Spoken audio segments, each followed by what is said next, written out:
So I'm part of this really cool entrepreneurship school/community called DayOne. And today we were discussing this clip from Gary and what we think the future of AI is going to be, how it's going to affect the world. And I've kind of shared some of my thoughts on here already, but I'll try to summarize them again in a different context. And I guess I'll frame this as sort of like a meta commentary in that the biggest factor in people's outlook toward AI that I've observed is whether you believe that the primary purpose of businesses, in the US at least, is to provide jobs and income or to provide goods and services. And I think it's to provide goods and services. I get the impression that Gary thinks it is that as well, and I might be wrong. But I also get the impression that a lot of people on TikTok think the opposite. They believe the primary purpose of a business is to provide jobs and income.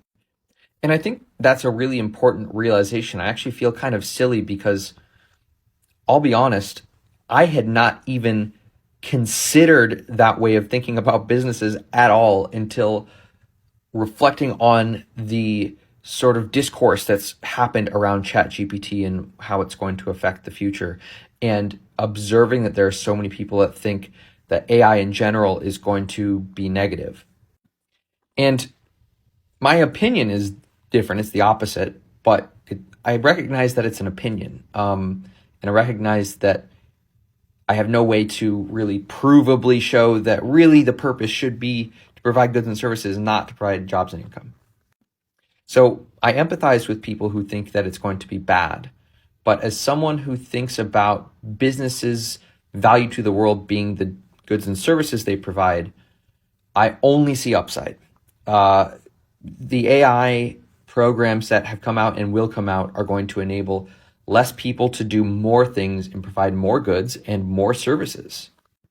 It's going to allow smaller companies with fewer people and less money to throw around to hire talent to be able to compete with and do just as well and provide, again, just as many goods and services as larger companies have in the past and will continue to provide without augmenting their sort of workflows with AI.